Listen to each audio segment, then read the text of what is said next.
Okay. Right. Well, welcome everyone. I'm going to stay sitting down, I'm afraid, so that the people on the screen can see me, but it's actually not too bad in this room. I was a bit worried that I'd be like down like this and no one would be able to see me. But it's great to be back in person to person here after 2 long years of not doing this kind of thing. It's a high-tech evening. I'm convinced that this wasn't going to work. It's the first time I've ever tried to do a simultaneous talk and broadcast on Zoom meeting thing, but it all seems to be working so far. I tested it at home with my son, him upstairs in his bedroom and me spouting on about moths downstairs, and it seemed to work. So in a moment, I'll hand over to Barry and you'll see Barry's presentation on screen and on screen, and it will all be marvelous, hopefully. What do we need to say? Probably not a huge amount. Most of you have been here before, I'm sure. You've found the toilets and things like that. We have got the windows and this fire door open to allow a bit of ventilation. It does normally get quite hot in here, so hopefully that'll be okay. But if it gets really cold, you'll just have to shout and we'll have to take a vote on whether we freeze or shut things. But yeah, so welcome. Barry, did you have some things you wanted to say as well? Shall I? Well, I'll hand over to you. Okay. So tonight's talk, as I'm sure you're aware, is by our beloved county recorder, Barry Henwood, the man who has to deal with all of our wonderful records at the end of the year and query all the mistakes we've made and the fact we haven't said what the leaf mine was on and all that kind of stuff. Does an amazing job with his team of helpers. But he has a life outside Devon Moth Group, amazingly, and has co-written this amazing Caterpillar book that I'm sure many of you have got. And that's what he's going to talk about tonight. So I'm going to, Barry, you can stand up and start. Okay, well, so yeah, just a couple of things. On the Sunday, the 8th of May, Albert Knott at the Isle of Wood is running a sort of event where I imagine there'll be lots of families and so on there, and he wants people to help, looking for caterpillars, butterflies, moths, plants, birds, anything really. So if anybody'd like to help, he'd be very grateful. He's a bit short on helpers at what I can gather. So if you just let me know and I'll put you in touch. But Sunday, the 8th of May. And then I'm running a moth evening, will be advertised with Jenny Plackett at the end of May on a farm near Whittaker. But they want to run a little bio blitz and have potentially a peak moth evening Friday the 22nd of July, and then the bio blitz the following day. And I can't do it. So again, if anybody who's got portable equipment would like to do that, you'll see me and I'll put you in touch. Thanks. Okay, great. Can Bill Hudson, can you give me a wave if you can see the presentation all right? Thanks, Bill. Okay, right. Just a copy of the book if anybody wants to have a thumb through it. Right, so we could have the lights on, perhaps, please. Yeah. Just have to hold it down, I think. Okay, right, thanks very much. So I've got to get used to talking to the computer rather than well, you can talk to us, just don't wander around. No, you don't have to stare into the computer. So this is going to be really the story of how the Field Guide to Caterpillars of Great Britain and Ireland came about, its production, and what's in it, really. So, no, wrong button, that button. No, I'll do it with this one then.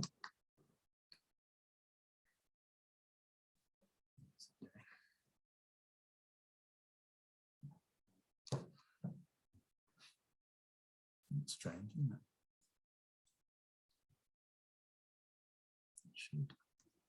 Yeah. Do you want to do this? No, down. Down. Okay. Yeah, right. Down. Okay. So when I was a lad, I, very small boy, really liked keeping caterpillars and seeing what I could rear.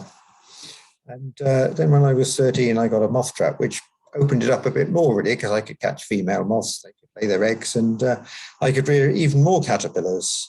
But in terms of what I found, identifying them was a bit of a challenge, and there wasn't much that was accessible to me. I mean, these books were out of print, but I managed to get hold of the pair, and they were sort of okay, but they had their limitations. And so I thought, well, if I start photographing these things, that'll help me. So that's one of the plates from that book, which isn't too bad, really. I mean, you can see there's a lesser swallow prominent at the top, then pebble prominent, and iron prominent below, great prominent at the bottom, and maple prominent, which isn't quite such a good illustration, to the side. But of course, when you get onto the noctuids and the geometrids, you could work some of them out, but it was certainly more challenging. And this is what people used to do before photography, really. They used to below caterpillars, and I must thank Newton Abbot Museum for showing me these and allowing me to take photos. So there's a technique, as far as I was aware, was you sort of took a pencil and rolled out the insides of it to the rear end, and you then had to stick a little tube in the rear end and actually blow into it to inflate it. And then you held this skin near a sort of methylated spirits lamp, and then it would sort of harden, the skin would harden. And you'd stick a wire in the caterpillar and mount it like that. So that's what people did. But of course, the colours get fairly distorted. But it's not too bad, is it? I mean, if I find the cursor, right, so that's mullein moth, that's fine. That's labelled as angle striped. Well, it's never an angle striped. It's, I think that's a dark arches or something like that. Grey dagger up here, that looks all right.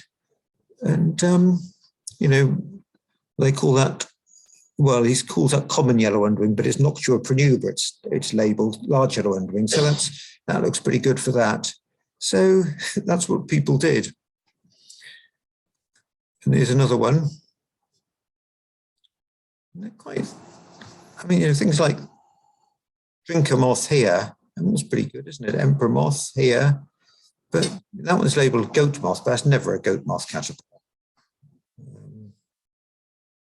So yeah. Anyway, I wasn't going to do that really, and I did get when I was about 16, the age of our youngest member in the audience tonight, got hold of a single lens reflex camera, which really was pretty good. I mean, it was the lower end of the market, and not anything like as good as cameras you can get nowadays. But you know, it did enable me to take some photos, and this is a poplar hawk moth. But then a bit later on, I got a different camera, rather better single lens reflex camera. Whereas I used to take them out in the sunshine, which, you know, used to wind them up really, and and try and, you know, get the light meter working and so on. But now then I got this other camera. I stuck a flash unit on top and just set it at f/22 and hope for the best. So the results were mixed, but this is a wood tiger caterpillar taken like that. But of course, now you can get results like that, and that isn't even a reflex camera. That's just a compact camera, an Olympus TG5, which does photo stacking in the camera and so on. So it's just so much easier nowadays. And so that's a pretty affordable bit of kit, really. More expensive is a digital SLR camera with an expensive flash setup, which sets off the flash unit, sits on the front of the lens, and it fires, and then the camera measures the amount of light coming back and turns off the flash when it's had enough light. I mean, it's extraordinary technology, and so you can get lovely results like that. It's a brown-tail caterpillar. But, you know, there were some books with caterpillars in from ages ago. This is Frohawk, and this is over 100 years old now, this book. But, you know, it's a high brown fritillary larva painted in it, and marvelous, really, illustrations for its day. Very good.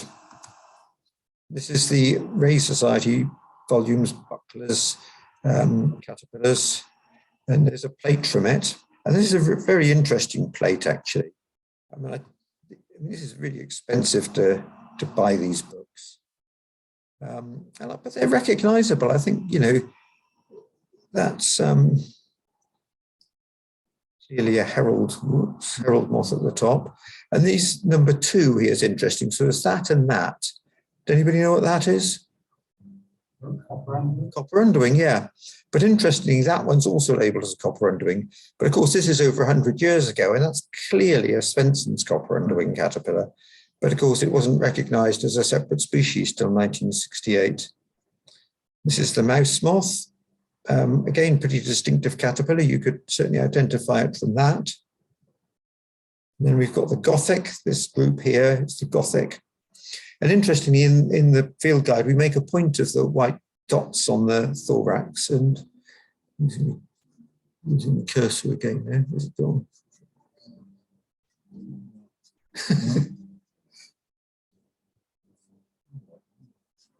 Anyway, for those of you in the room, I'll point to it there. See that one there? You've got some white dots on the thorax, which are clearly illustrated there.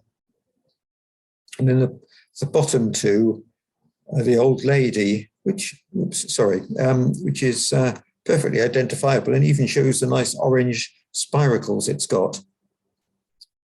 Right, and then there's Wilson's larvae. This is dated 1879. That wasn't all that long after The Origin of Species was published, was it? And again, that the picture's perhaps not quite so good, but I mean, it's not bad, is it? You'd be able to identify caterpillars from that plate, certainly.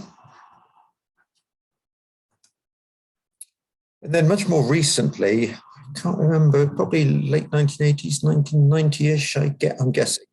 We had this book, The Caterpillars of the British Isles by Jim Porter. And this was photographs of all the caterpillars in the country. And of course, this was a huge step forward, really. And again, you'd be able to identify an awful lot from it, but maybe not everything.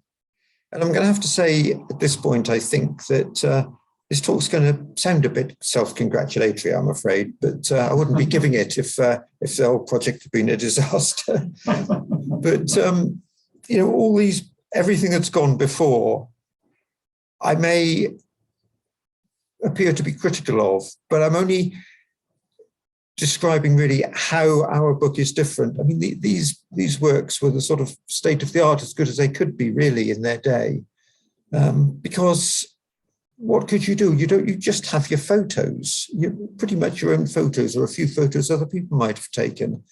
Or you could go and look at blown larvae, but there weren't many of those. And they weren't, the colours had gone really. It's not like writing a book on the actual adults where you can go to a museum and just see rows and rows of the specimens.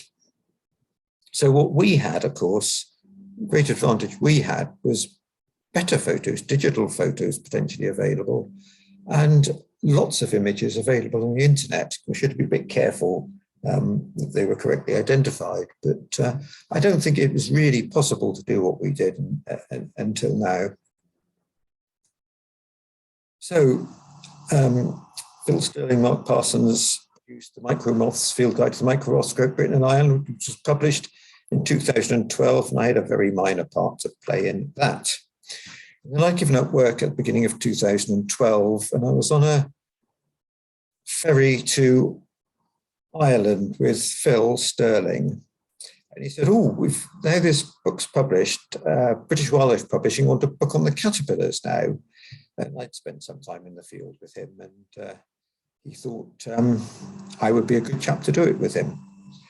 And it really was kind of more my speciality within butterflies and moths than his. So I thought, well, and to be honest, while I was at work, I thought I'd like to write a little book on natural history sort of stuff on butterflies and moths. But I had a file on the computer which was ideas for a book.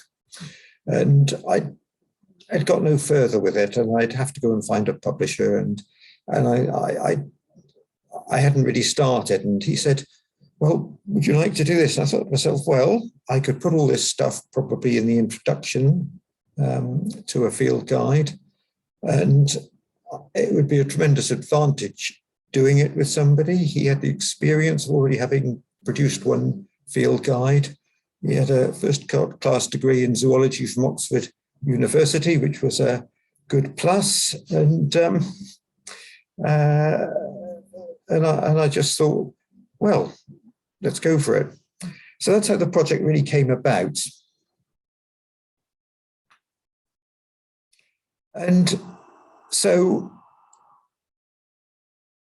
we had some discussion with British Wildlife Publishing, but before very long, British Wildlife Publishing was taken over by Osprey Books, which they specialised in military history, actually. And we had one meeting there. Richard Lewington, Phil and myself went up, and we met some manager chap there, whose name I can't remember now, and a lady called Katie Roper. And sort of we discussed it, and they knew Richard's credentials, but Osprey Books had never worked with Phil, and I'd not done a book before, so they wanted some samples of what we were going to do. So we produced a synopsis and produced a few species accounts. And then before anything else happened, Osprey Books were taken over by Bloomsbury. And that was the only meeting face-to-face meeting we ever had with the whole project, really. So anyway, we ended up signing a contract with Bloomsbury. And then, so what I'll sort of start off taking you through what we did in the introductory chapters, really. So there are all sorts of things in there. It's like, how do you tell it's a caterpillar and not a sawfly larva or a beetle larva? So on the right, as I'm looking at it, there's larva of the chamomile shark. And on the left, nice photo provided by John Walters, is the honeysuckle sawfly. And the things to notice are that the sawfly larva has this one eye spot here, one stemma, whereas you can't really see them in detail here, but the caterpillar has 6 little stomata here. So that's one difference. And the caterpillar has prolegs on the 3rd, 4th, 5th, and 6th abdominal segment. Whoops, 6 abdominal segments, whereas the sawfly larva has many more prolegs. So that's that. And of course, the caterpillar has a pair on the last, the 10th segment, which we call the anal claspers. That's a beetle larva. Beetle larvae don't have prolegs. Some caterpillars don't have prolegs, but beetle larvae certainly don't. And then this is a caterpillar of the large ear, which let's see. Stop and get cursor. Oh, yes, it's cursor again. Right, so this segment here, the pale bit is the male gonads. This is a male caterpillar. On male caterpillars, you can sometimes see the gonads showing through like that. And then this is a picture that's appeared in the Jeremy Thomas's caterpillar books, drawn by Richard Lewington. But you know, this is a picture of the large skipper's anal cone. This anal cone is used to flick the frass pellet. So the caterpillar lives in this sort of tube of grass blades it's made, and it flicks the frass pellets away. But I couldn't work out from any book in existence exactly where this cone was. I was completely baffled. At the rear end of the caterpillar, I couldn't see it. But eventually I realized you had to actually sort of take your thumbnail and lift the anal flap up under a microscope, and there it was under there. And so you've got this structure here, the anal comb, and here it is magnified a bit more with all these little tines on it, which presumably just stick in loosely into the frass pellet and it flicks it away. So then we describe the format of the species account. So, I mean, how we set about it really, I did the field characters. So this was basically a description of the caterpillar, and I did it from fresh. I didn't look at any book before I'd done it. And I had the slides I'd taken. So I'd read about 640 of these caterpillars, 823 things is species. They're not quite all illustrated, but I'd read 640 of them myself. Hang on, we just problems. Yeah, that's someone's microphone. Turn it down now.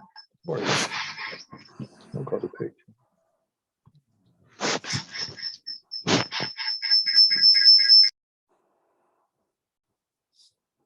That sounds like that's sorted it.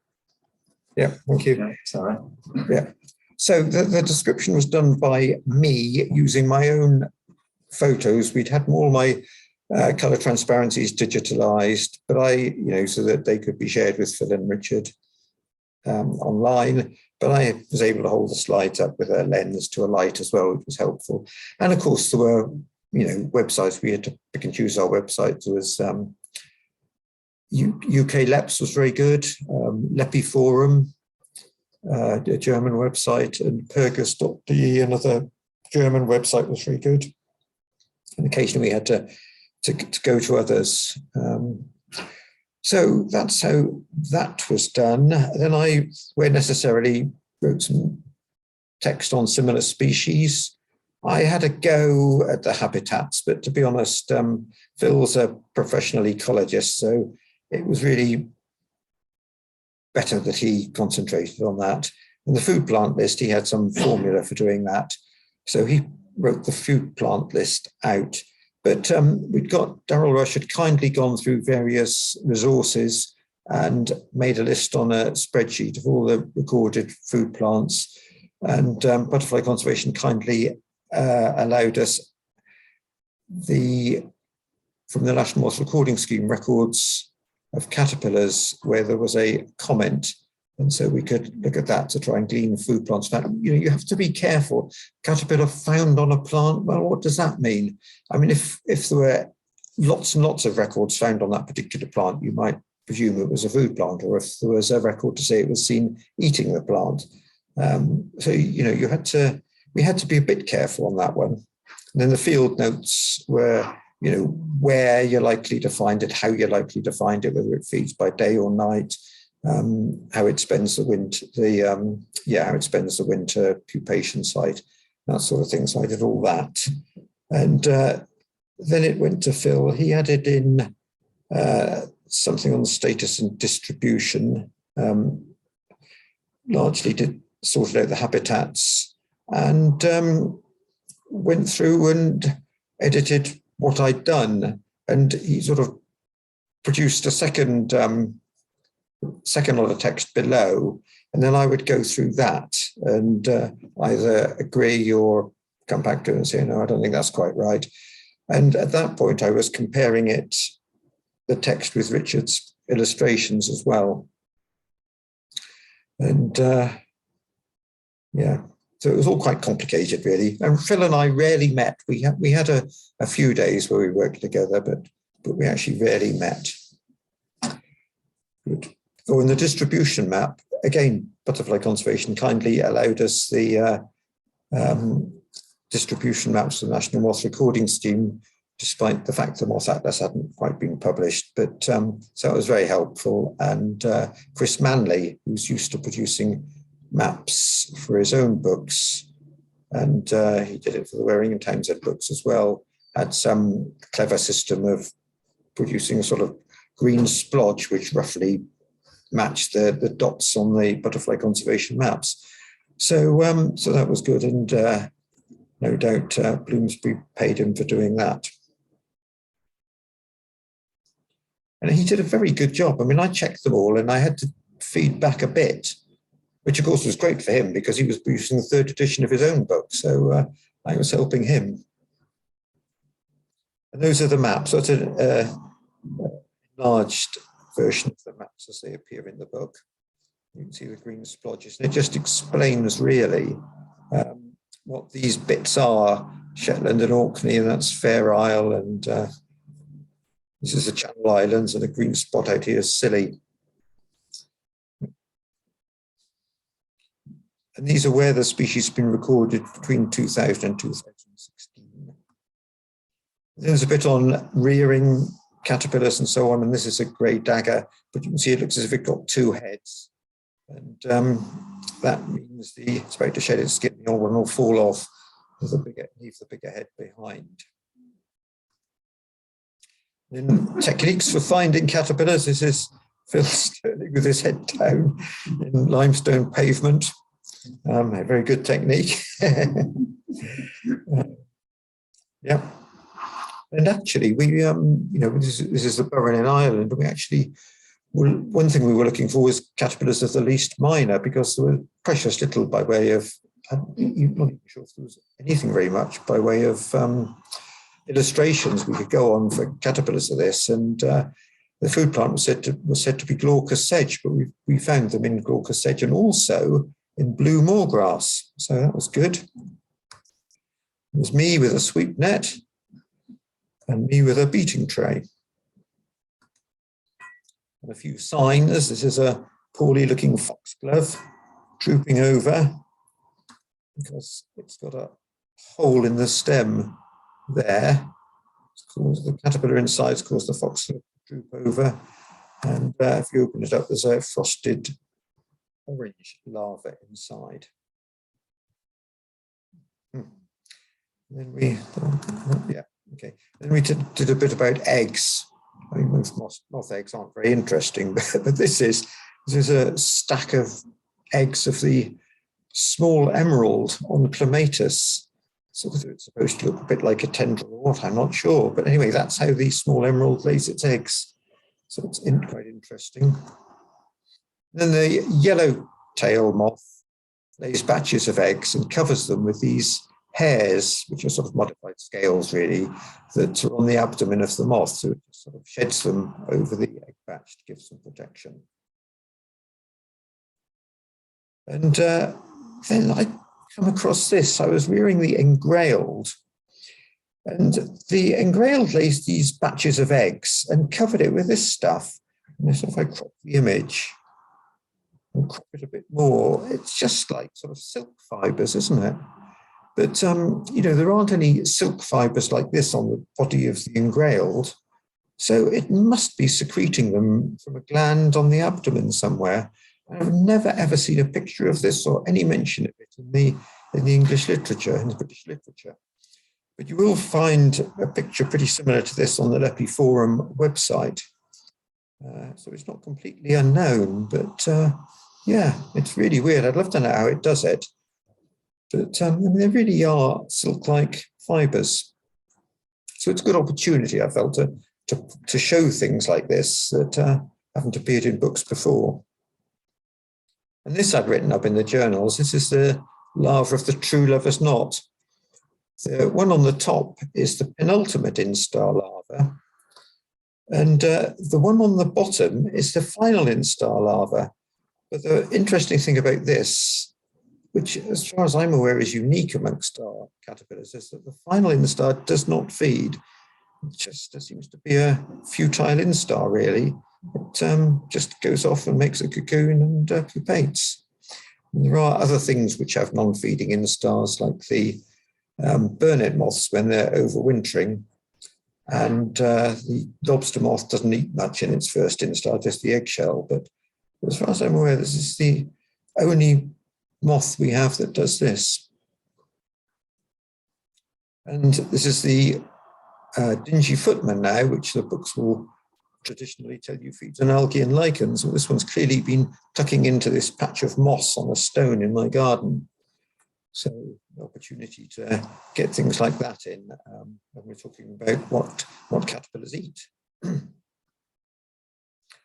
this was interesting. This is John Walter's idea to how to do this photo. Of course, be easier now with the Olympus tuft because you can put that underwater. So this is the caterpillar of the round-winged muslin, which has got these plumose hairs. And we kind of thought, well, that's in wet conditions. It probably gets inundated from time to time. And we thought, oh, it'd probably trap an air bubble around it, which would aid survival. And there's a cropped image. And it really has got a pretty sizable air bubble that's trapped by these hairs. But there must be more to it than that, because the rosy footman and the four dotted footman both have these plumose hairs. They don't live in places that are likely to get regularly inundated. So curious, but anyway, that's quite fun. Now, this is a caterpillar of the large skipper butterfly. And I think all the butterfly books will tell you that the caterpillar of the silver spotted skipper has got this white waxy substance on the underside anterior part of the 7th and 8th abdominal segments, which is true. And it's quite a dark green larva, that one, dark greyish green larva, and it's just quite obvious to see. But what the books don't really tell you is that all the skippers in this subfamily have the same. And some of the books mention it for some species, but not all of them. It's all very odd, really. But anyway, I thought, I was pretty sure the large skipper had it. And I was looking around for images on the internet, and it was hard to find one. And this is my own photo. This is final instar larva of the large skipper. And it doesn't have the white waxy stuff. But there it does. So this white waxy stuff is clearly secreted partway through the final instar. So it's there and there. You see, it wasn't on the previous one, it's just not there. So if we crop the image, you can see it clearly here. This white waxy stuff at the front of the 8th and the 7th abdominal segments. As to what it's all about, the books don't really discuss much of it all. But this is a cocoon of the large skipper. Many butterflies make much by way of a cocoon, but this is definitely a cocoon, isn't it? And at this end here, there's all this white fluffy stuff here, and that is this white waxy stuff from the caterpillar. But the funny thing is that although it's at the rear end of the caterpillar, it's at the front end of the cocoon. So the head of the pupa is up this end. Yes, there we are. And that's a close-up of it. It's really sort of quite cotton wool-like, isn't it? I tried to make a microscope slide of it, but I foolishly tried to prepare it in Uparol, which I think just dissolved it. There was nothing to see the next day. And so it's a waxy substance, and said to be a sort of little tubules of it. But I don't really know what it's all about. And there's the pupa of the large skipper. And the skipper's got this long antenna. And so, you know, the convolvulus hawkmoth pupa's got this jug handle bit to cope with the extra long and proboscis. Well, the skipper's got this in this subfamily, this extra bit to the pupal case to accommodate the long proboscis. Small skippers now. That's there just to remind me what the next larva is. So that's the small skipper. And again, you can see the white waxy stuff on the 7th and 8th abdominal segments. It's a Lulworth skipper. It's a Lulworth skipper caterpillar. Again, you've got this, got the white waxy stuff here. And crop the image, and you've got the thing. And if you touch it with a pin, it just scrapes off, scrapes off very easily. So curious, interesting, but not mentioned much in existing books. And this again, when it comes to what caterpillars eat, this is a common emerald caterpillar now in its overwintering instar. And the leaves haven't come out on this hawthorn, but it's clearly been having a go at the actual twig there. You can see it's nibbled away at the twig.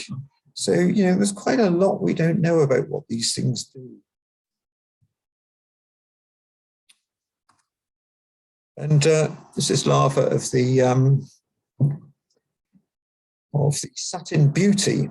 The satin beauty's got a long ovipositor, and the caterpillars feed on leaves like oak. But, you know, the ovipositor was clearly never evolved to lay on an oak leaf. And indeed, if you just give it oak leaves, they won't lay. But if you give them twigs, bits of branch covered in lichens, they lay their eggs under the lichen or in cracks in the bark, particularly under the lichens. And so I thought, well, I wonder if the newly hatched larvae will eat that on their way to the leaves. And indeed they do. I mean, I managed to reach to quite an advanced stage just by feeding them on twigs covered in algae and lichen. So probably principally eating the algae and a bit of the lichen as well. And then moving on later to munch away the oak leaves. I mean, you have to presume that's what happens in nature. It'd be very difficult to tell. But I certainly think there's something in it. Then another example of different things that caterpillars eat. This is the silky wainscot now, which feeds on dead bits of animal matter within the stems of reeds. I think that's the green of the reeds to start with. I mean, it was really on grass off our lawn to start with, before I started giving them bits of dead insect and so on to munch away at.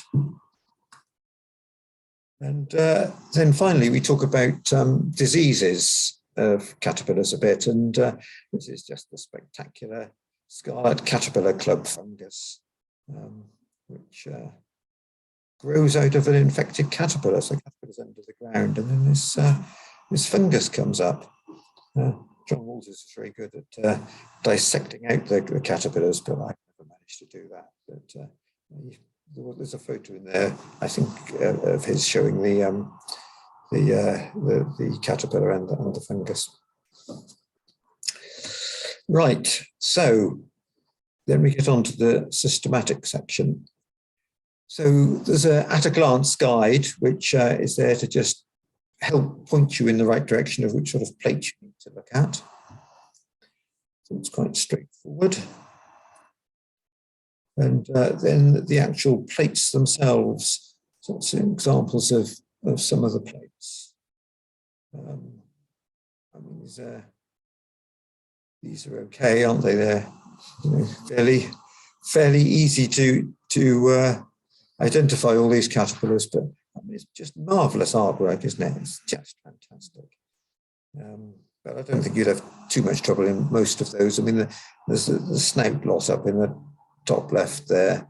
That might be a bit trickier, but anyway, the text should help you with those, and they feed on different plants and so on. So, and then here's another couple of plates.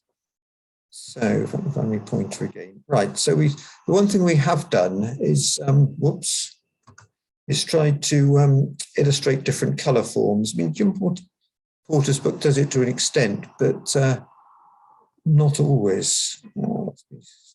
Right, so this is the spectacle here, and this is the dark spectacle, two different colour forms. In the photographic book, Jim's book, he's got a spectacle larva labelled as a dark spectacle. And then if we want to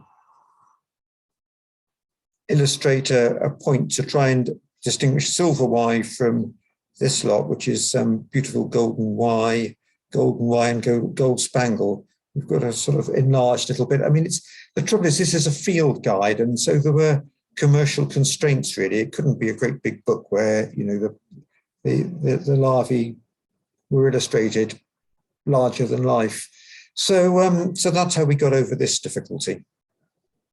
And the other thing is about the fact that larva there covers 3 species was a new way to do things really. And we thought it was really important that we did it that way, because the field guide to the macromoths, for example, there's 5 pictures of the grey dagger, dark dagger. 2 are labelled grey dagger and 3 dark dagger, or vice versa. And, you know, I do get so many records of grey dagger sent in, which, you know, if you read the text, you really cannot identify them. But if you have illustrations labeled grey dagger and dark dagger, and they're not exactly the same illustration, there is a temptation to try and shoehorn them into one or the other. So we thought we'd avoid that problem and not have 3 illustrations of species that are frankly indistinguishable. And whoops, then down here we've got the marbled white spot showing 3 different colour forms down on the bottom left. And by and large, it's only the final instar that we showed. But for some species, like the alder moth, where the earlier instars are interesting and they're very different from the final instar, we show an early instar as well. Right.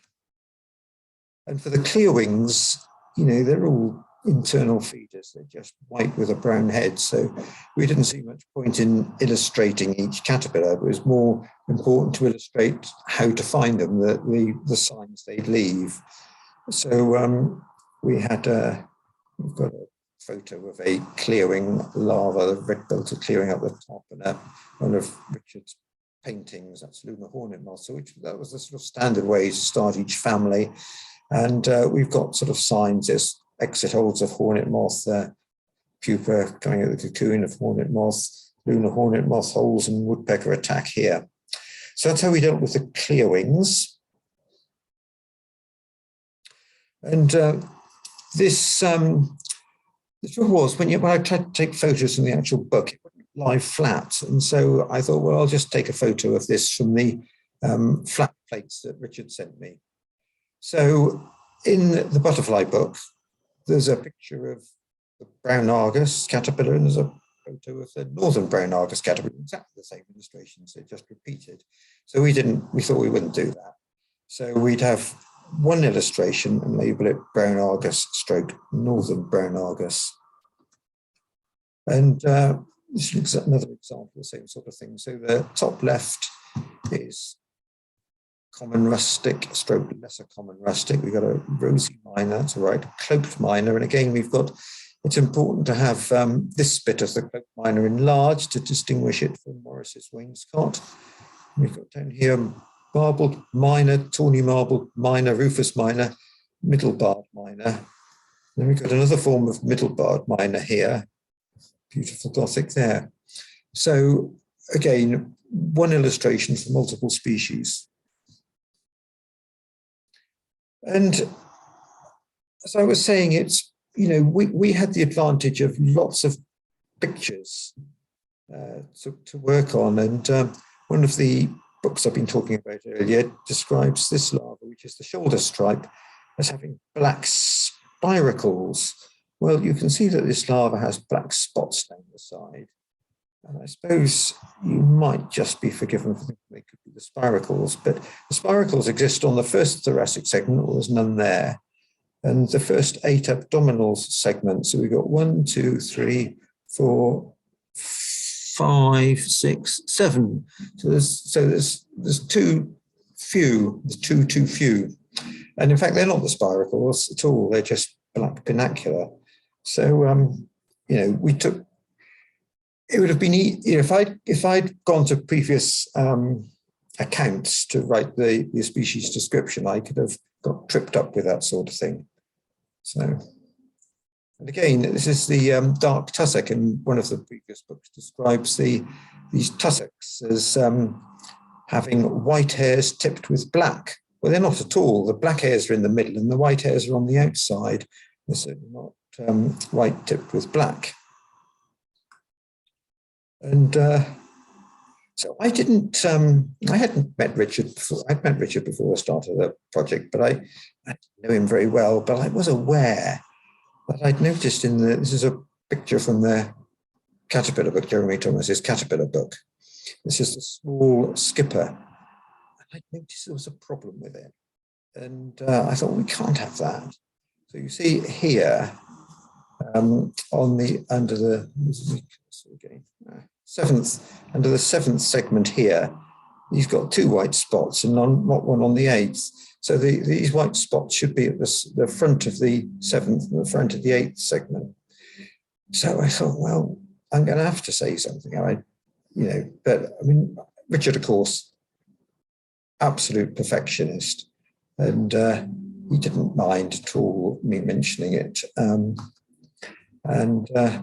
So he didn't have to, it's amazing techniques actually, because he didn't have to repaint the illustration at all. He just somehow adjusted it. I think he must have just rubbed out this white spot with green and put a white spot here. So he must have wondered what he was letting himself in for at this point, I think. But anyway, that's what he did.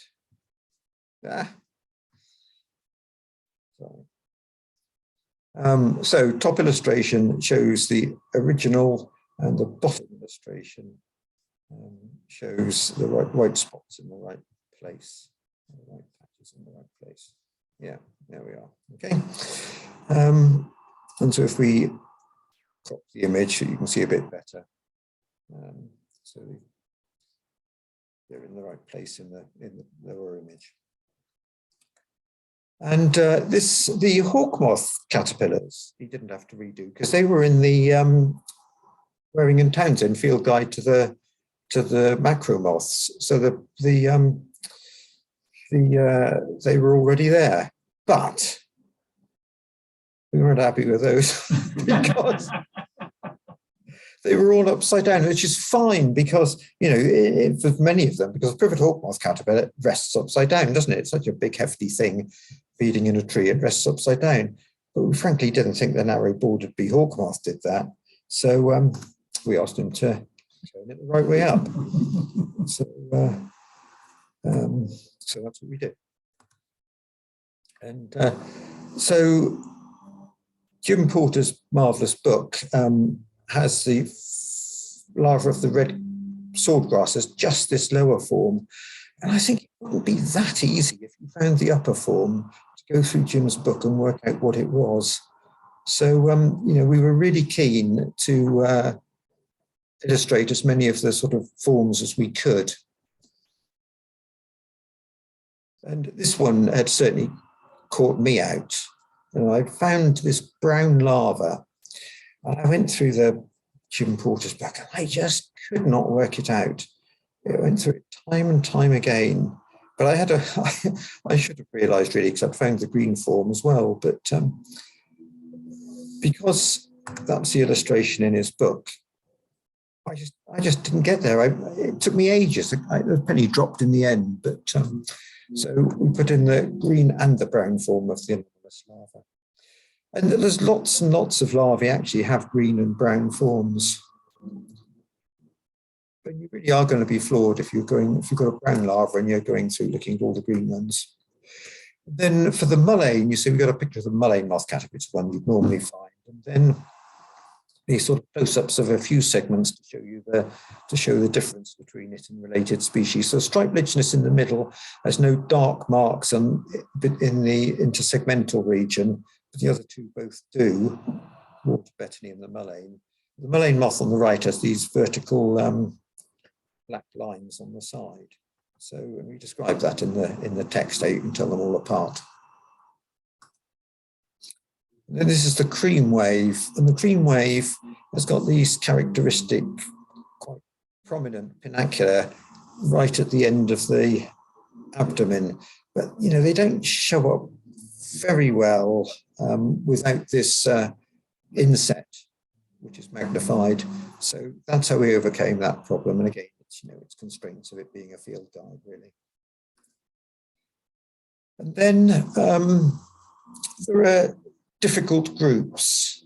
So when it came to the Agrotis and Euxoa species, that's things like the heart and dart, the crescent dart and heart and club, or the Euxoa species, which are white-lined dart and that lot. I mean, you know, they're very difficult. They're so similar. We simply just didn't illustrate them all and just illustrated those you're likely to find or that might have been, you know, distinctive in any way. And but come on to these groups now. This is what we call the externally feeding wainscot larvae. This one's actually the clay. And the clay is this sort of stripy appearance with these black dashes above the subspiracular, the subdorsal line. So there's a number of them that look rather like that, and we call them the clay group. Then this is the smoky wainscot without those black dashes, and we call this the smoky wainscot group. And so I think there were very few of these we illustrated. We probably did the southern wainscot because that's a sort of long shape, and the shore wainscot, is quite distinctively coloured, and only going to find it on sand dunes feeding on marram anyway. But so we had this an example of the clay group and the smoky wainscot group, and then we created these tables. And this is only part of the externally feeding wainscot table, but the first line is the double line, and that doesn't look like the others at all. And then we got striped wainscot, which is in the clay group. Habitat: fens, acid grassland, wet heathland, and marshes. So you're not likely to find it in your garden, but if you go onto a bit of heathland this time of year, you're quite likely to find striped wainscot larvae. And so that's the sort of way it goes. And then at the bottom, you've got Matthews wainscot, where you're going to find that on salt marshes. So, it won't necessarily tell you the precise answer, but it'll give you a clue as to what you've got, and then advise you to rear it. And then when the year before we handed in the text, we'd gone looking for larvae of the flame brocade. There are lots and lots of flame brocade being caught on Portland, and we were pretty certain it had become established as a resident species. And we did find a larva, but we didn't manage to rear it, but it was undoubtedly that. So when we handed in the text, we went up to Weymouth, we went out to Portland that night, and indeed we found quite a lot of flame brocade larvae. So yes, that was the first time that had been found in the wild in Britain, so that was good. And now to tell you a bit about the process, really. So this lady I mentioned earlier, Katie Roper, was the continued to work for Bloomsbury, and she was the commissioning editor. So she was the lady we were dealing with as to what was going to be included in the book and what wasn't, and so on. And we sent her samples, and that was fine. And we had a date. I can't remember whether it was 3 or 4 years after we signed the contract. It was probably 3 years. And we kept that date pretty well. If Richard hadn't gone to Australia for 2 or 3 weeks, we would have handed it in on time. But anyway, we were maybe a couple of weeks late, but it was pretty much handed in on time. And we thought we'd go and see Katie at Bloomsbury, but no, she wanted to do it by Skype. So I went up to Weymouth, as I said, and Phil and I had a Skype call with her. And she said it's very good. Well, that was really encouraging, but there were a couple of disappointments. One was, the introduction is too long. So we had to lose 7,500 words. Well, of course, that's what I really wanted to write about, all the stuff that was in the introduction. So I said to Phil, you're going to have to do that. It's going to be too painful for me to remove that. So anyway, he had to go at that. And the other thing that they asked for was a food plant list. They wanted a list of plants with the species that feed on them against them. And Phil had mentioned doing this, and I'd really persuaded him not to, because the idea, Bloomsbury wanted it because they thought it would be good. You can find a caterpillar on a particular plant, you can go and look at what the possibilities are. And it's fine for the micromoths, I think, because they tend to be much more monophagous or oligophagous than the macromoths. So I wasn't that keen. And the other thing about it, I thought it would be very difficult to do, and I thought it was going to be prone to errors and would be very difficult to check. But anyhow, they asked us to do it. So we went away to consider how to do it, and I'll come back to that later on. And then there was the copy editor. So the copy editor was called Liz, and she just basically went through checking for grammar and consistency. And she was amazing, really. She really was. But you had to be a bit careful. so if I go on to the next slide, for example, we described that as orange and black in the species description and yellow and black in the introduction. And you picked that up. I mean, that's amazing. And actually, I'd be interested. So, show of hands, who would describe that as yellow and black? For orange and black? Yeah, well, I said orange and black, but I think it ended up as yellow and black. I lost that one. Anyway, so yeah, so that's the sort of thing she did, and we had we had at the back of the book this the British checklist, and those that are in bold are the species that were described in the book. And she noticed there was one species that was completely missing from our species text. And because of the way we'd done it, I'd write out the species account and Phil write it underneath. And then I'd work on Phil's. And then at some point I had to go through deleting the original one. And I think there was possibly one species where I thought, oh, Phil, you've seen that larva. I've never seen it. You just do it. And so there was only one version of it there. And I think I must have just deleted that. Of course, I still had it, but she picked that up that it was missing, which was good. So she was quite amazing, the things she picked up, actually. And she'd ask us questions, you know, what do you think about this? Fine. But also she would change things without telling us. And, you know, when it came to us proofreading, you realise that she'd occasionally change things such that they lost their meaning or changed their meaning. So, you know, and we just had to find those. But anyway, she did improve the book no end. And then partway through the process between handing it in and publication, Katie went off on maternity leave. So we had a new commissioning editor called David, who we worked with. And then there was a book designer. Well, we never had access to the book designer. We never directly dealt with him at all, which we found slightly curious, but anyway, it didn't really matter. It all worked out okay. Right, so that's how we've done that. We've done that. And this is the food plant list now. So, oh dear. So Phil and I came away, thought, how on the earth were we going to do this? Phil was going to go and talk to people at BC, and we had a Devon Wildlife Trust Programme Information Day coming up. I was next to Phil Dean. I said, look, Phil, any ideas? And he said, yeah, I can do that. So it was brilliant. It would have been so hard and so full of errors without. So Phil just took the Word document, which was a species text, and managed to get it into a spreadsheet. And without going into great detail, there was essentially the sort of checklist numbers, the species name, the butterfly species name, and the food plants. But of course, the food plant text said red and white campion. So I had to go and change that to red campion, comma, white campion, or it might say, and usually feeds on. So I had to get rid of the usually feeds on. But of course, with a find and replace, those sort of phrases were repeated a lot. So anyhow, we eventually ended up with just lists of plant names. And I had to go through Stace. Stace had published a new edition of his Flora partway through, and we had to have the common names and the scientific names as per Stace. So so that required me going through and checking. So Stace was well thumbed. And so we did that. And then Phil used a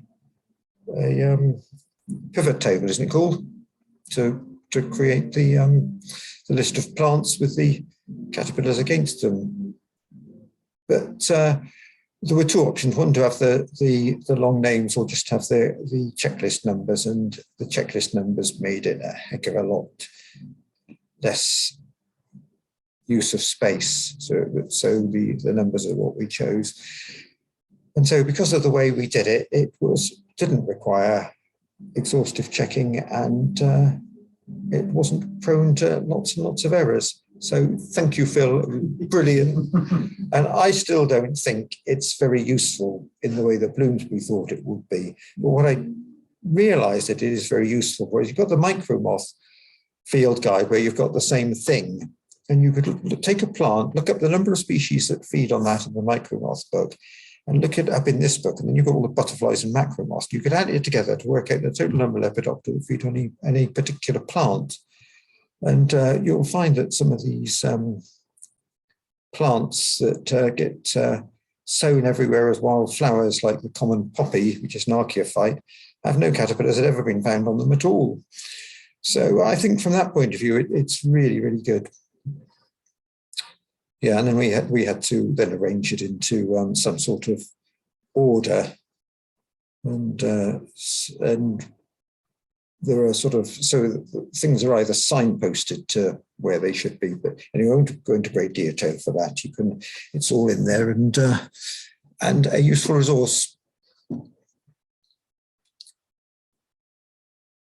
Right, and then of course Richard had sent me the plates with his handwritten pencil what each larva was, but I realised when the proofs came through that Bloomsbury would have had to have added what the species names were, and I thought this is going to be prone to errors. And the three of us went through it, and there were a few errors in there, but it's so difficult. There was one, I think it was the sallow and the pink-barred sallow. They had the same, they used the same illustration, but Richard didn't pick it up. Phil didn't pick it up, but I did fortunately noticed it. And I mean, Richard had painted them both, but they just used the same illustration for both. So it was one howler that we saved getting through. And then this wasn't the first lot I had. There was somehow this head capsule here is an Essex skipper, but it was somehow halfway between the Essex skipper and the checkered skipper, and it wasn't obvious to me which larva it referred to, so we asked for that to be sort of a bit rejigged. And I think because I was fussing around that, when the second proofs came round, I thought, well, it should all be all right now, shouldn't it? I thought, oh, I'd better check the names again, species by species. And all three of us have missed for the first time round, that it said grizzled skipper. Where's my pointer here? Grizzled skipper, Pergus melvi, fine. And then this one said Essex skipper, Pergus melvi. And it, you know, the three of us have been through it first time, and it's just so easy to let these things slip through. Anyhow, I don't think anything did slip through in the end. And then just before it was going off to the printers, here's the index. Would you like to check that? Of course, they've produced it automatically. And how can you check it? Well, what we did do was I thought, well, I can look through to make sure that after each species there's a plate and a page number. Now, there wouldn't necessarily have been that for all of them, but some were missing. You know, for example, I don't know, Heart and Club, there wouldn't be a plate for it, but there would be a page number, I would have thought. So it was things like that. So we did pick up a few things like that, but I certainly wasn't going to check through everything there. Then how am I doing for time? Just on 9. Yeah. Yeah. Do you want to hear about snake mimicry? Shall I rattle through snake mimicry? You're right. Yeah. Everybody okay? Yeah. So I thought the snake mimicry was the bit that was the main casualty from the introduction. So Katie said, oh, I should get it published in British Wildlife, which we did. So it's now in the April 2020 British Wildlife. So it's in the caterpillar book with most of the examples in there, but without the full explanation. So, yeah, this is Hemeroplanes triptolemus, and this is Professor Daniel Jansen's photo from the University of Pennsylvania, and it's a hawkmoth caterpillar found in the jungle of Costa Rica. And so I must thank him for providing it and allowing me to use it. So it's undoubtedly a snake mimic, isn't it? I think few of you would deny that, but you know, the evidence is circumstantial. You can't design an experiment to show that birds would avoid it because it looks like a snake.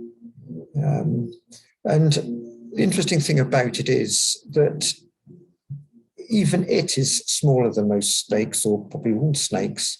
And we'll see some examples that are smaller than this. And so it seems to me that size doesn't matter when it comes to snake mimicry. If you're a bird dropping mimic, you've got to be about the same size as a bird dropping, otherwise you won't get away with it. And so that's one important point. And when it comes to yellow and black things, warningly coloured things like cinnabar moths, they're distasteful, so the birds learn to leave them alone. Or a bird could get stung by a wasp and learn to leave it alone. But the same learning opportunities, frankly, aren't there when it comes to snake mimicry. The first bird-snake interaction is likely to be fatal. So it's an innate fear of snake. The birds have this hardwired, crude image, if you like, that they have in their brains. They're probably not conscious in the consciousness of their brains, but it's there. And these visual cues in a caterpillar like this that spark off a flight reaction. There's our elephant hawk moth, which looks not dissimilar in a way, in so much it's got this expanded anterior segment, eye spots on the first and second abdominal segments, tapering down to the front end. And a small elephant hawk moth, similar, with even a reticulated sort of pattern to it, isn't it? And traditionally, these have been regarded as snake mimics in the British literature. But I think we can take it much further than that. And this one I came across while I was actually describing the larvae for the book. This is rosy marbled, which is a pretty small moth, but it's got the same sort of features. It's got these expanded section near the front end, tapering down to the head, with these spots, bright spots. And it seems to me that the smaller the larva, the less intricate the pattern can be, but it's probably about as good as it can be. And, the birds are hopping around at high speed, not sitting on chairs like you are. And they have to make pretty quick decisions. They're looking at these things in dappled light, partially obscured views with leaves and so on. And if they get it wrong, they could be eaten. There we are from the side. So it's got this swollen first abdominal segment with the bright spots. And here's the dark spectacle now. So this has got a really domed second abdominal segment, yellow spots on the first abdominal segment, again tapering down to the head end. And again, I don't think it's too much of an extrapolation from the elephant hawk moth, really. Expanded bit, bright spots, tapering down. There's a snake, which happens to have yellow spots, but that doesn't matter so much. But you can just see that sort of typical snake head shape, can't you? And this is the satin wave, which you might think I've gone completely mad at this stage, but this is not its normal resting posture, and it's a pretty small moth, as you know, the satin wave. So its normal resting posture is with the front curled around underneath the rear end like that. And so if we go back, it's got these flanges on the fifth abdominal segment, more so than on any other segment. And when it curls over, they sort of kind of get stretched and show off these bright spots, the fifth abdominal segments, these bright spots tapering down to the tail end this time. So whatever's going on, it's the same as the dark spectacle. And, caterpillars have just got to eat and not be eaten. There's precious little else they've got to do. So whatever their appearance, it's almost certainly something to do with defense. So I would argue this is snake mimicry. That's pretty good. Snake head shape, isn't it? There's no bright spots on this one, but it's a pretty good snake head shape. So this is the blood vein. And this is the ribbon wave, again with this flanges on A5, and it's a dark greyish brown caterpillar back until A5, and then it's pale from there backwards, and it's pale so that it can show off this dark mark on the back. And it's just like a snake's forked tongue, isn't it, really? And the forks just go into this expanded flange on A5. So it's clearly showing off this mark, and there's got to be an explanation for it.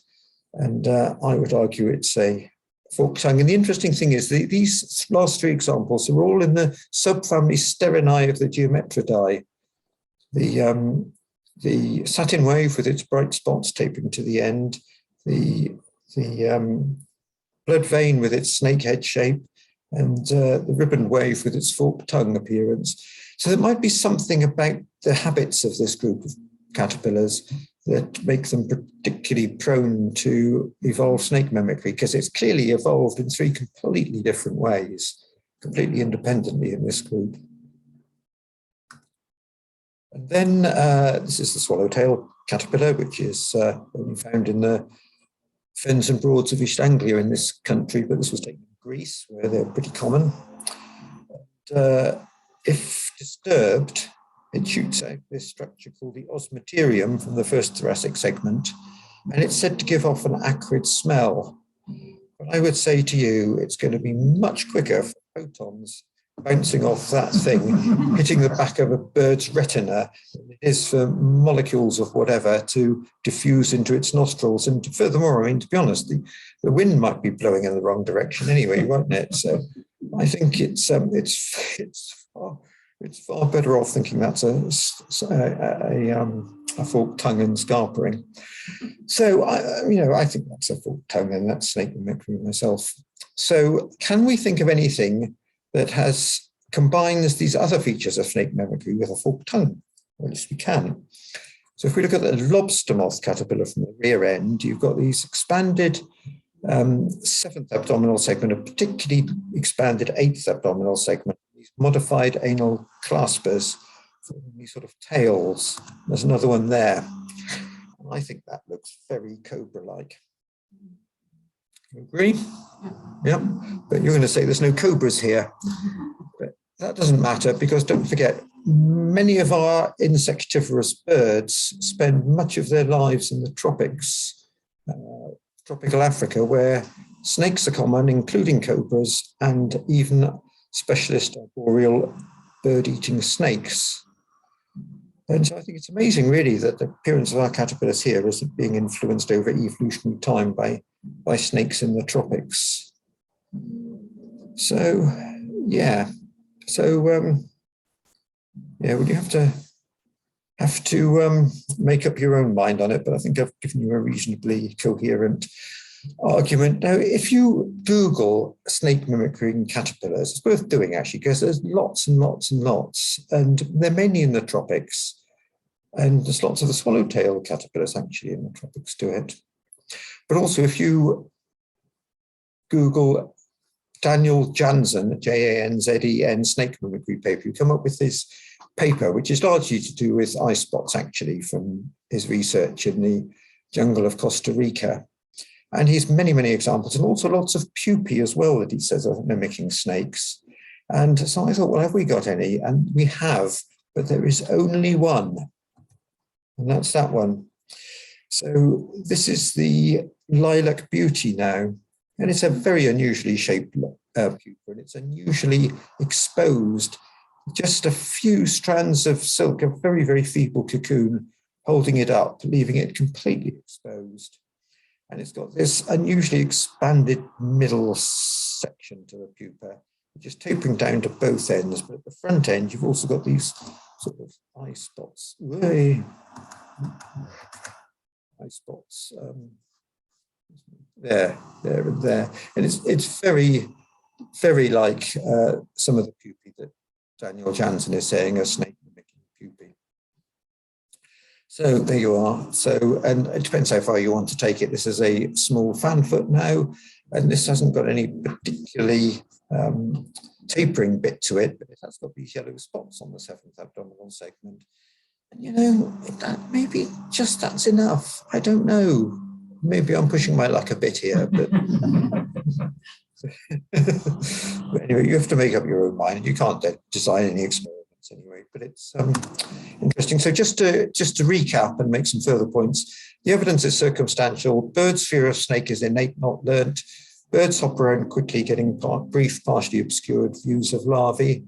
They cannot afford to make a mistake. Size doesn't matter. The smaller the larva, the less precise the mimicry, but probably as good as it can be. Snake mimicry readily evolves. So you've seen examples from 6 different families. And within the geometridae, you've seen 4 different examples that must have evolved independently. 3 larvae and 1 pupa. So that's 9 times it's independently evolved within our species. Most examples are cryptic at a distance and seen as snake-like at close quarters. So that Hemeroplanes triptolemus from Costa Rica stretched out along a twig when it's at rest, and it only shows off its snake-like appearance when it's disturbed. Insectivorous birds migrate to the tropics where snakes are commoner. Now, maintenance of the mimicry doesn't depend upon the model outnumbering the mimic. So if you have a sort of Batesian mimicry thing, that's where a good tasting species mimics an injurious species. We'd expect the injurious species to outnumber the mimic, but that doesn't have to be the case for snake mimicry, because it's an innate fear of snakes. And finally, it's a low-cost defense. So it's just the pattern or shape of the larva. It doesn't involve synthesizing expensive toxins or growing expensive hairs. So anyway, then it came on to celebratory events. So we were invited to a book signing at the Natural History Book Service in Totnes, which was great for me. It was only 6 miles down the road. The others had to travel a bit further, but they wanted us to sign that 220 hardback copies they had there. And we'd ordered some for ourselves that we wanted to distribute, so we signed all those as well. So we went out for a meal. So we've got Richard Lewington here on the left, his wife George here, my wife Mandy here, me obviously, and Carolyn Phil Sterling at the back. We are signing our books at the Natural History Book Service. Boxfuls of books ready to go, which actually, they were, the publication date was due 19th of March, and these were sent out on the 12th. We allowed them to do that. Then my daughter rang me one day. She said, "Oh, you're #1 in the Amazon bestsellers, wild insects and spiders category." So I thought, well, I'll take a screenshot of that, but we were #3 by then. So there we are. Anyhow, I was ahead of Goulson anyway, which was jolly good. And then, of course, this happened. So that sort of put pay to any further celebratory events we might have had. And we were supposed to have gone and given a lecture at the bird fair that year, and that never happened. So anyway, at least we managed to do our book signing. And then then it was a question of waiting for the reviews in the journals. And actually, I mean, these books it's really difficult to get them completely right without mistakes. And once the books were sent out, I was expecting a load of emails saying you got this wrong, or there's a mistake there, or whatever. But it never happened. It's extraordinary. When I was writing or amending the snake mimicry bit for British Wildlife, I noticed there was a howler in there, and it was such a shame, really. But anyway, it was too late. So there's just 4 letters that need to be removed, or you could add 3 letters to make it into a different word, and it would be fine. But anyways, as far as I'm aware, that's the only howler in it. And the food plant list, which I thought was going to be a real source of error, and nobody would ever notice there was anything wrong with it, apart from Patrick Cook at Butterfly Conservation was using it for the Butterfly Conservation's traits database, and there were 3 species managed to get left out. 3 species of the Lepidoptera managed to get left out of it, and they were left out for 2 completely different reasons. But I think that's amazing, considering how complicated that was to do. So there we are. So yes, book review. So this was the Entomologist's Record. This book fully meets, even surpasses expectations. I commend this book most highly, Colin Plant. This is Atropos, David Wilson. It's easy to conclude this is an excellent book. Mark Taylor, British Journal of Entomology and Natural History. This book is recommended at so many levels. Yes, this is a high quality production with excellent illustrations and copious detailed text. As a field guide, it is hard to fault. This is Peter Marin now, who's a well-known wildlife writer, British wildlife. Field guide, it's hard to fault. It seems to me a well-nigh perfect and a credit to all involved. So I was well pleased with that. Before we get on to who that chap is, it's yeah, I mean, it's of course, it's Richard's artwork that really sells it. I mean, he is just amazing, and I think that he didn't mind. He'd been used to Phil asking for amendments with the micro book, and he didn't mind at all. And I went through and checked all the illustrations, and I then discussed it with Phil. Look, am I being too picky here or whatever? And sometimes we'd change the text, and sometimes we'd ask Richard to adjust the illustration slightly. But there were very few. I mean, we'd had to do that to him. It's just extraordinary. Amazing. So yes, and in terms of adjusting the text, there were some very good words in the English language, like sometimes, occasionally, or, or usually, which gets you out of all sorts of sticky situations. Anyhow, none of you'll know who this chap is, but it's like twist of the tale. About a year after publication, I discovered that, well, I went up to Selwyn College, Cambridge in 1975 to read medical sciences. And it turns out that this chap was at Selwyn College in his third year reading English. And I never knew him then, and I've never met him since, but it's actually Nigel Newton, who's the founder and chief executive of Bloomsbury. And he must be a very wealthy man now, not because of the Caterpillar Field Guide, but of course from Harry Potter, which has sadly outstripped the sales of the Caterpillar Field Guide. And there we are. Thank you for listening. Sorry, it's been quite long. Yeah.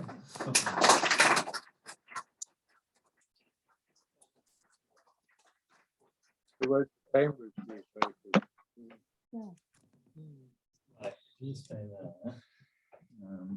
We can stop the share. Okay, everyone is back. Right, if you stay in your share, and we'll see if anyone has any questions. Well, thank you very much. It's a fascinating talk as ever. It's an amazing book. Yeah, some of those green caterpillars are quite challenging, aren't they? But at least we've got a chance now with a book like that. But, so has anyone in the room first of all got any questions for Barry?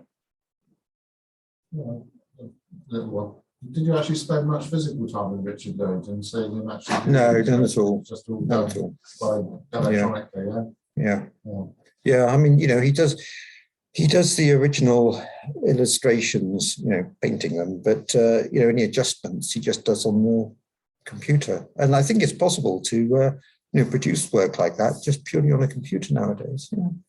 I saw a video of him on one of the YouTube channels painting the poplar hall, and the paintbrushes he used was so fine, it's almost like he's painting individual scales onto it in watercolour as well. Yeah, it is extraordinary. Yeah. Uses paint rather than computer system. Sorry? Does Richard use paint rather than computer system? Yeah. You might have to repeat. It might be painful for everyone, but you might have to repeat the question so the people in the Zoom. Oh, I see. Don't do it now. Yeah, sure. Okay. Yeah. Because I don't expect the microphone will pick up the sound. We'll just paraphrase it. Right. I've got some. I was sent some in advance by Lindsay Norman, who gave her apologies for not being here tonight. She said, this is quite good, were there any other entertaining / informative examples of dealing with frass that had to be omitted due to lack of space? So you touched on, you showed us the excitement of the rear end of a large skipper, I think it was earlier on. Well, to be honest, I can't remember what ended up in and what ended up out, really. I mean, there are certainly, you know, if you rear caterpillars in captivity, you'll sometimes see them picking up the frass pellets in their mouth and then dropping them out off the edge of the leaf. So that I can't remember whether that's in there now. It's quite likely to have got removed, but yeah, I mean, it's not the only. The large skipper isn't the only thing that flicks frass pellets as well. I mean, the puss moth does. It would have to with those tails it's got. So yeah. Good. Anyone else? Questions? I'd just be interested how many copies you have sold. Obviously, you haven't been able to publicise it as much as you hope. No, well, the last royalty statement I had went up until June, and it was 6,700 then.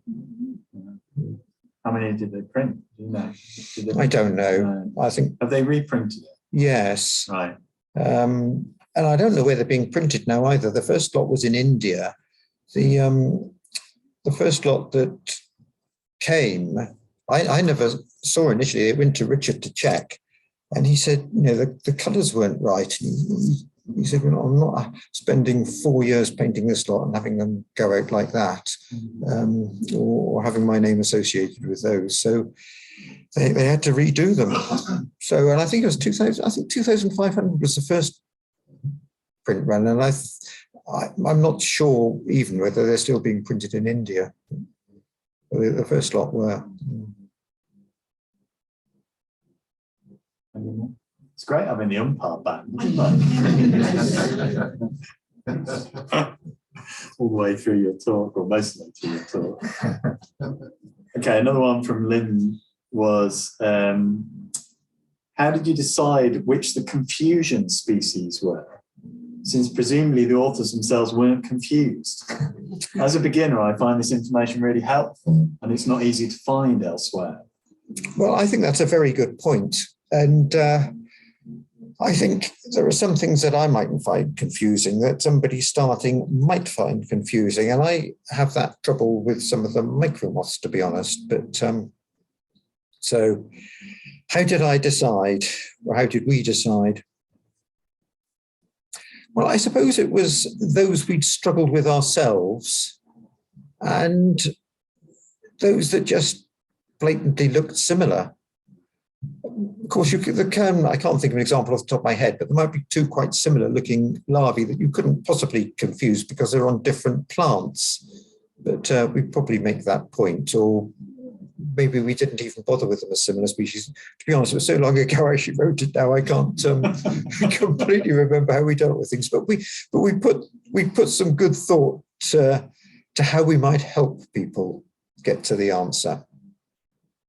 Yeah. Any more? Any more? Time to get go and shovel the snow off your cars. Okay, all right. Well, we'll call it a day. Thanks very much again, Barry, coming to promote your book to us. Have you bought copies to sell? No, I haven't. No, everyone wants to have a look. There's a copy there, but I haven't got any to sell. No.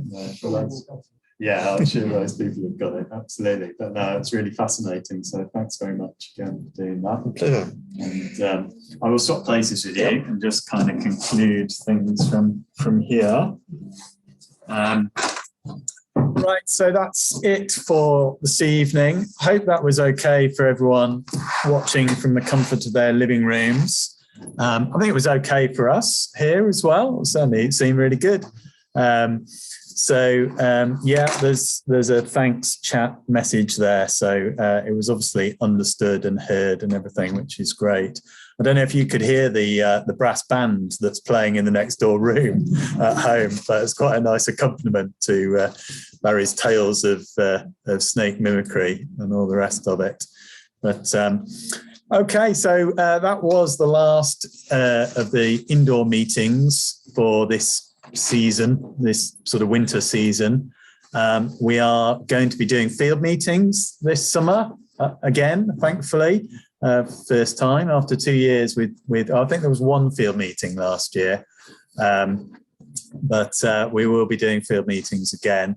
They're not in the annual report as they used to be, but they will be advertised in the newsletters, on the website, possibly on the Facebook group and other places as well. So you will get to hear in due course about where field meetings. There's still some in the process of being set up. Okay, thanks very much. Thanks for coming. Thanks for attending online, everyone. I'll stop the recording.